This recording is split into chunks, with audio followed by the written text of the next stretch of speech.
ফরিদপুরের রাজনীতিতে যেন এক বিরল দৃশ্যের দেখা মিলল। দলীয় আদর্শের দেয়াল ভেঙে রাজনীতির চিরপ্রতিদ্বন্দ্বী নেতাকে জেল গেটে ফুলের মালা দিয়ে বরণ করে নিলেন এক সংসদ সদস্য। মাসুদ হাসানের প্রতিবেদনে বিস্তারিত।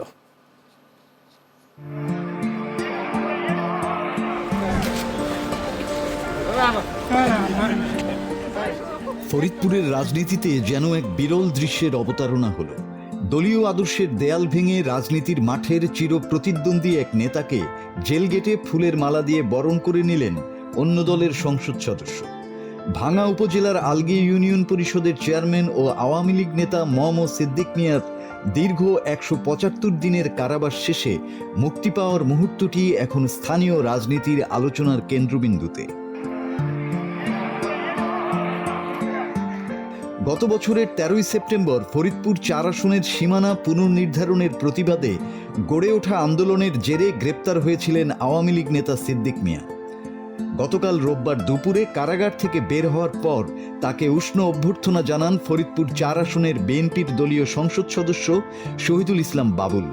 রাজনীতির মাঠে দুই মেরুর দুই নেতার এই হৃদ্যতা সাধারণ মানুষের মাঝেও বেশ সাড়া ফেলেছে। ঘটনার সূত্রপাত ঘটেছিল যখন নির্বাচন কমিশন ভাঙার দুটি ইউনিয়নকে ফরিদপুর ২ আসনে অন্তর্ভুক্ত করার প্রস্তাব দেয়। এর প্রতিবাদে সিদ্দিক মিয়ার নেতৃত্বে টানা আন্দোলন ও মহাসড়ক অবরোধ কর্মসূচি পালিত হয়। আন্দোলনের চরম পর্যায়ে গ্রেপ্তার হওয়ার পর গত রোববার তিনি মুক্ত হন। মূলত নির্বাচনের আগে জনগণের কাছে করা প্রতিশ্রুতির অংশ হিসেবেই এই আইনি লড়াই ও বরণ করে নেওয়া হয় বলে জানান এমপি বাবুল। আন্দোলনের সেই দাবির মুখে উচ্চ আদালত ওই দুই ইউনিয়নকে পুনরায় ফরিদপুর ৪ আসনেই ফিরিয়ে আনে। আর কারামুক্ত সিদ্দিক মিয়া কৃতজ্ঞতা প্রকাশ করেছেন ওই বিএনপি এমপির প্রতি।